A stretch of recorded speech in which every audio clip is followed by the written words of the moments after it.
Welcome to Your Space with your host, Hannah Arinaitwe. Welcome to Your Space, a show that allows you, the youth, to express your thoughts and express your views on each and everything under the sun. Now, this episode is specifically a continuation of that we had last week, where we're talking about moral uprightness and good sound character. It was interesting to look at everybody's personal experiences with work, you know, in terms of keeping your moral compass straight up and straightforward. But in this episode, I want us to focus more on also the other things we face as the youth when we talk about relationships, personal relationships with our friends, with our boyfriends, yes, Sakwa, and just to find out how does moral uprightness play a big part in those relationships that we have around us. Maybe we could start with Sakwa. How does moral uprightness play a part in your relationships? I believe everyone would want a partner, like, okay, that's for the side of the marriage. Like everybody even would relationships. like these simple relationships, a friend, everybody would like. Yeah, They're okay, serious relationships. We're in serious things. Oh yes, like, everybody would like that person that they can trust, like that person that they can really talk to, and they know that if I talk to this person when I'm in such and such a situation, they won't spill the secrets. Or somebody that is able to, someone that you can confide in. I believe we're in a place as young people where we feel like we do not have someone that we can confide in, someone that we can talk to in a tough situation. So that's in the moral compass. I think that's one of the most important, trustability. Can you trust somebody in a particular situation? If I'm in a position, for example, when I'm struggling with an addiction, very many young people do, I'm in a situation where I really need someone to talk to. Can you be trusted? I think that's why morals count. Okay. Morals count in such a scenario. That's true. I think because we lack friends that are really trustworthy, we end up taking all our problems on social media. You have seen how we are always crying on TikTok. Crying on TikTok and expressing Twitter. Actually, Twitter can be a really angry space. Yes. Yeah, because we don't have people who we can trust, you know, with our information, with our grievances. I don't know, Dr. Patricia, what can we do in that space where we don't really have where to turn to express ourselves? Thank you very much, Hannah. I think integrity is earned and also marked by our innocent actions, by our consciousness. And if you can build that consciousness in yourself, then you will begin to believe in yourself and begin to trust the things that you do, and you'll choose and purpose to be different. And when you're a different person, people will begin to admire you out there and say, but how comes Hannah does her things differently? How comes she does her things differently? And they will begin to consult with you. How comes you're able to do this and do the other and come out clean?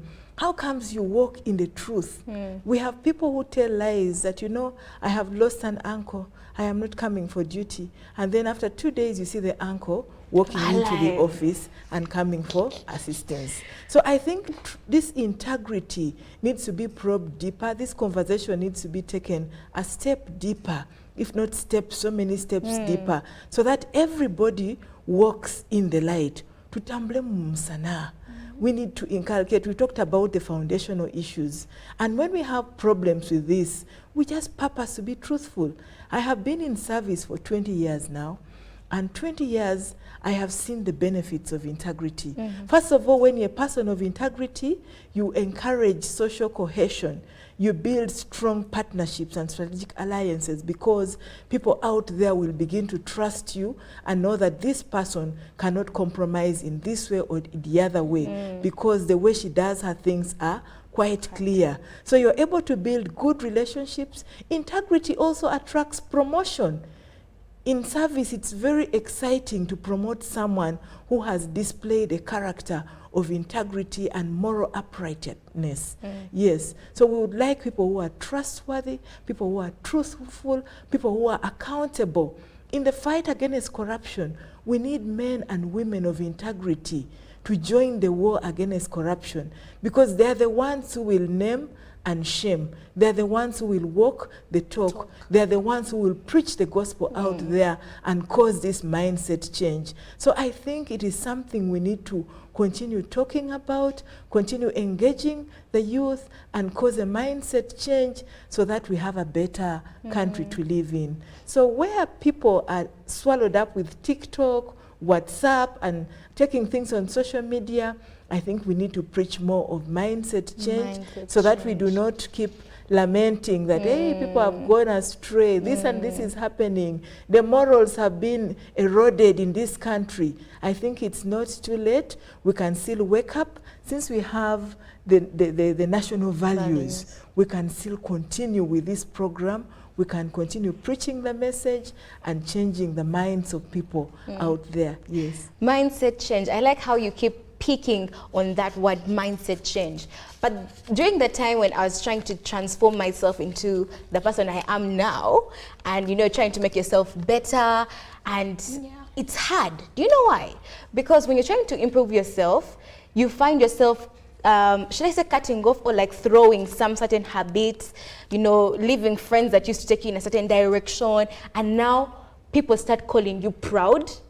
Start calling you fake. That's true. Start calling you a snitch. I don't know if you have ever been called a snitch before, Monica, for trying to better yourself.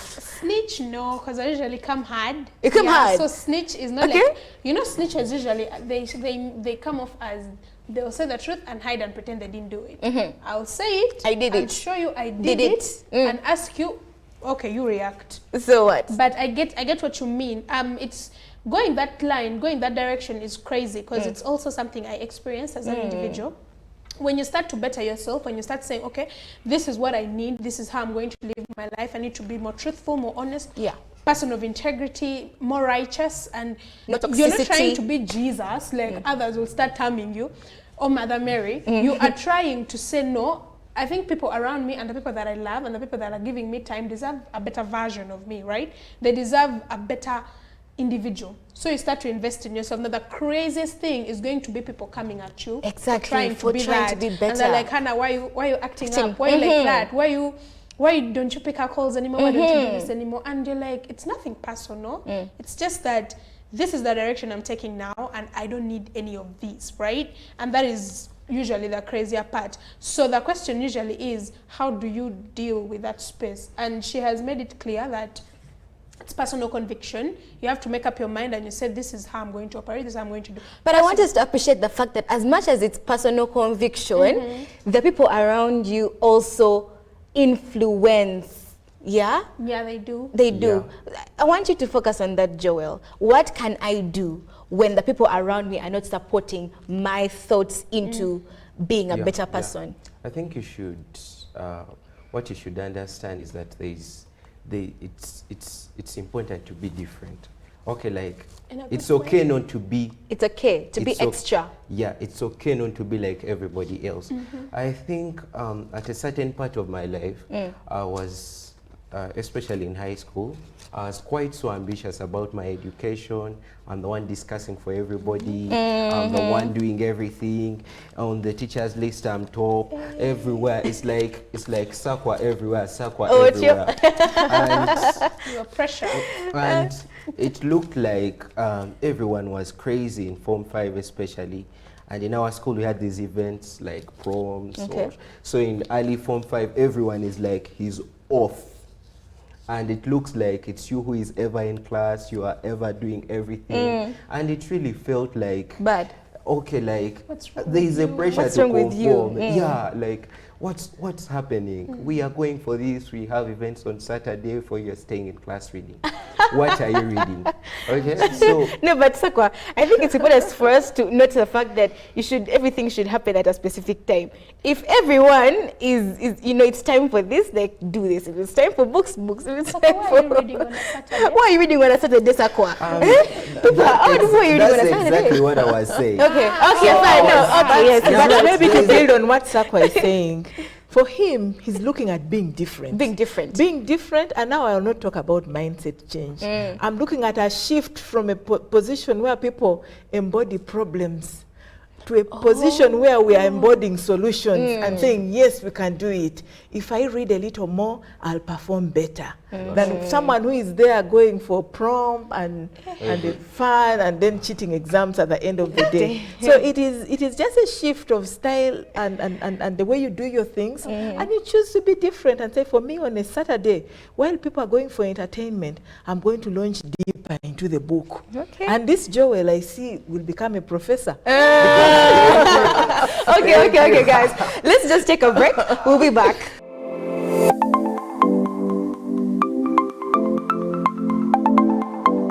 My name is Jeremy Andrida Peter, and one of the things that my parents or my family at large taught me that can help me become a better citizen is integrity and honesty. I profoundly remember a day when I went to buy airtime with my brother. And as we bought the airtime, the lady happened to give us extra change. And my brother told me to return the change. He told me that money is not my money. And so with things like this, with things like honesty, I believe I can be a better citizen because I am taught to work hard for what I desire. And what is not mine is not mine. And so I am not obliged in any way whatsoever to own it. This can make me a better citizen. Should I be given an office or any leadership position, surely indeed what is not mine will not be mine. If funds are meant to be appropriated for a particular reason, I should be sure enough to put them where they are supposed to be. Indeed, if you are making a certain design of an iron bar, or that particular design is derived from the induction stages.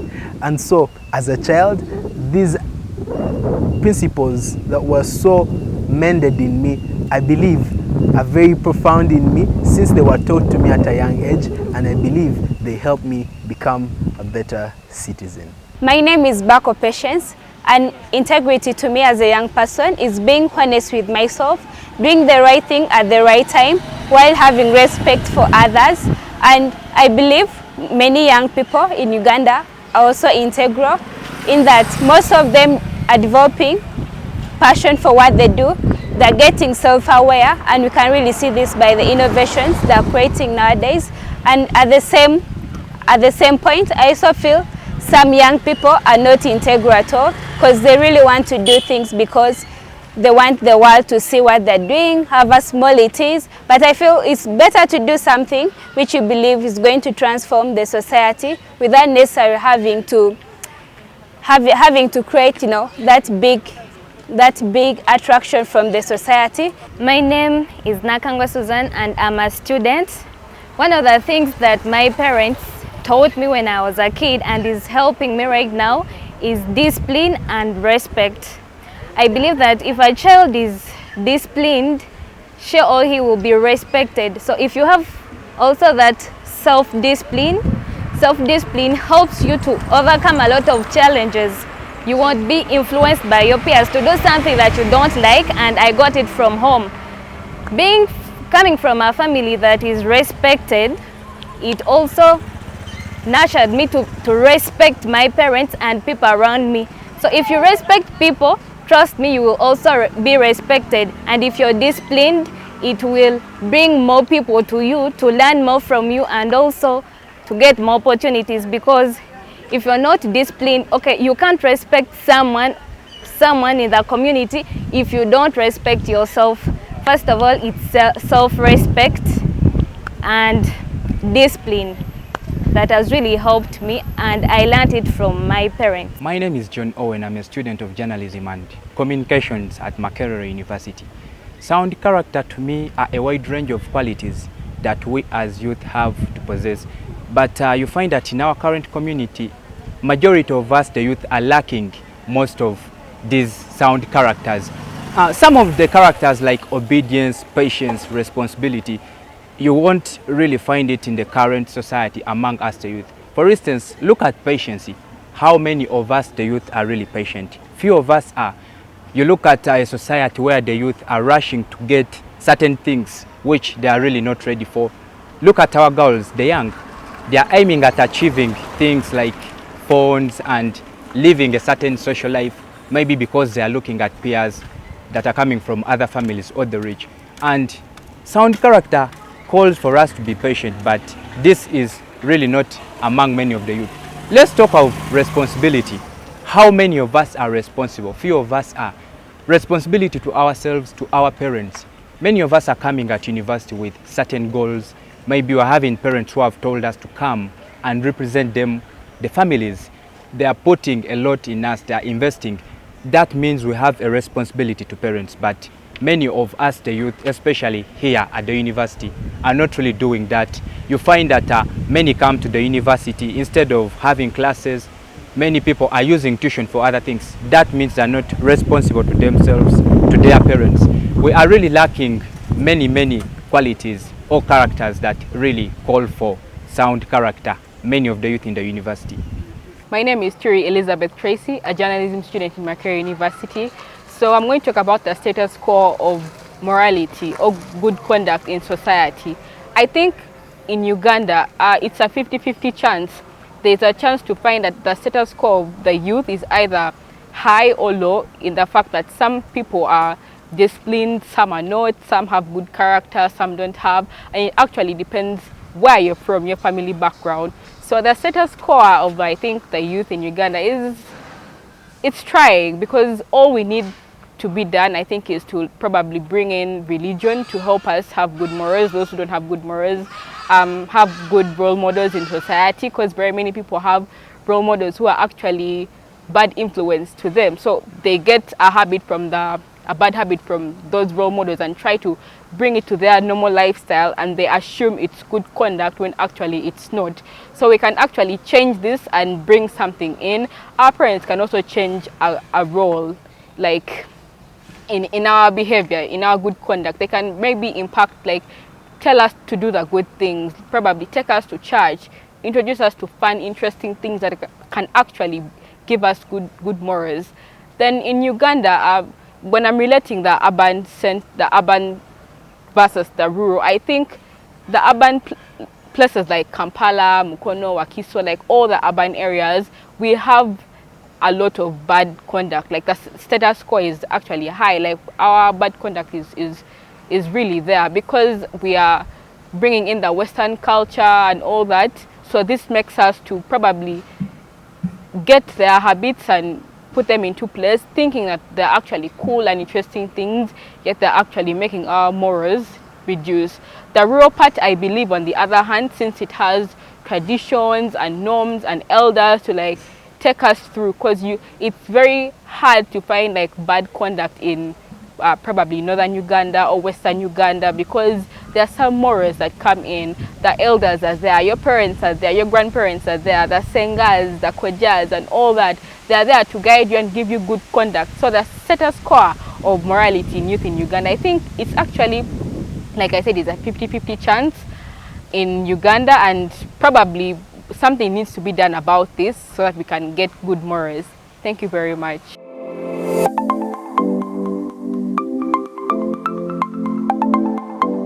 Welcome back from that short break. Before we left, we're having people being appointed as professors in the future.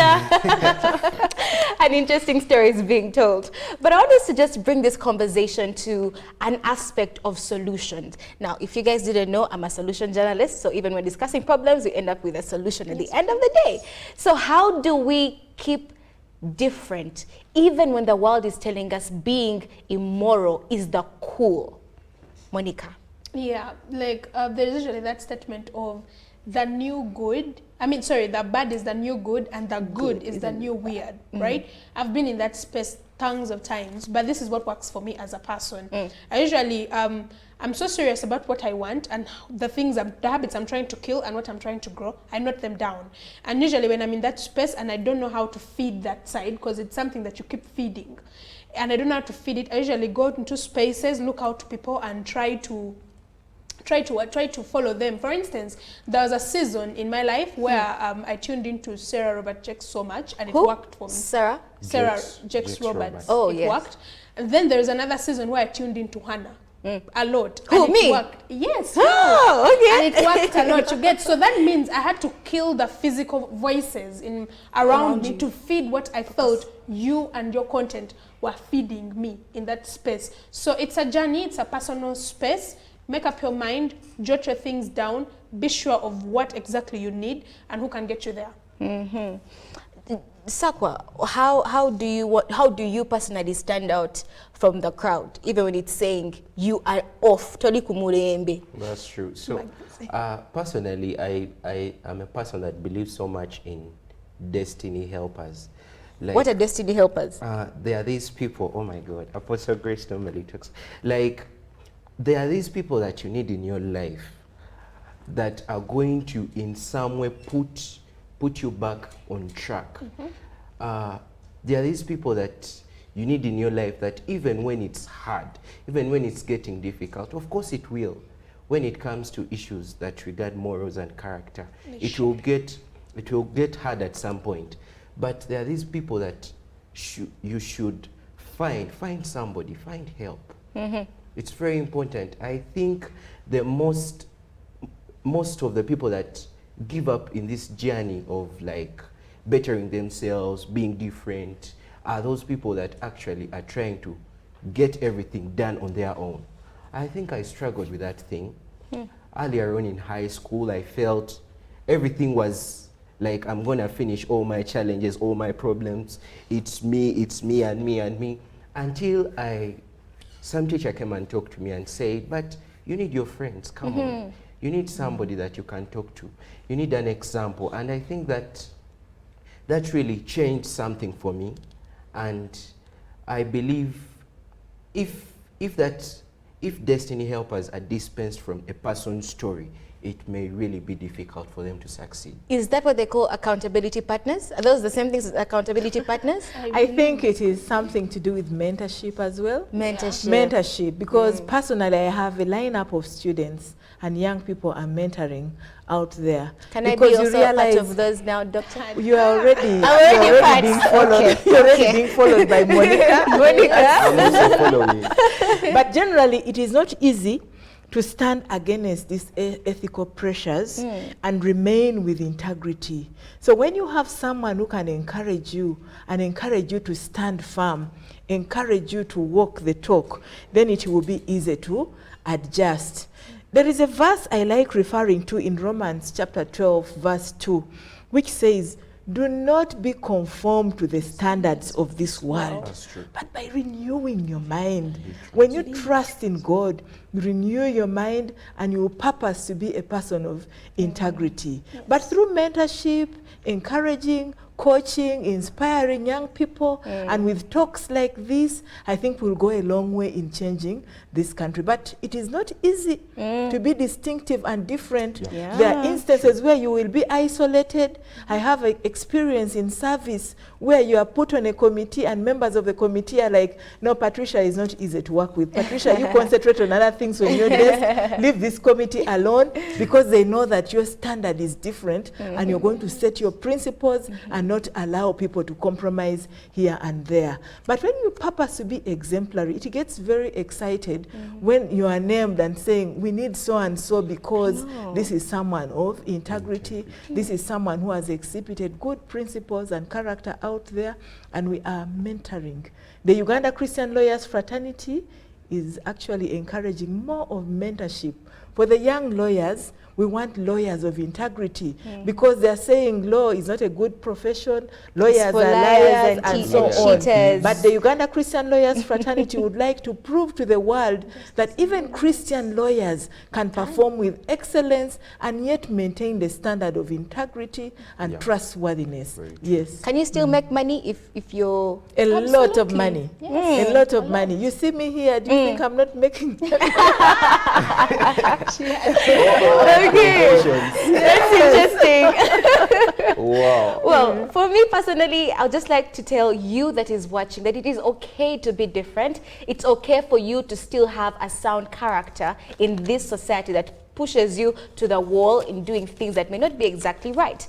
But I want us to just close this discussion with just one word from everybody here on the panel. Just, I don't want you to say a lot of things, just one word for the person who is viewing to go home with. Just one word. Monica, one word. One word. Wow, okay.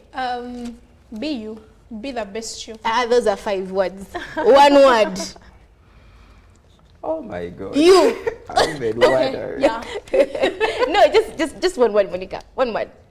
Excellence. Excellence. Perfect. Joel? Perfection? Perfection. Yeah.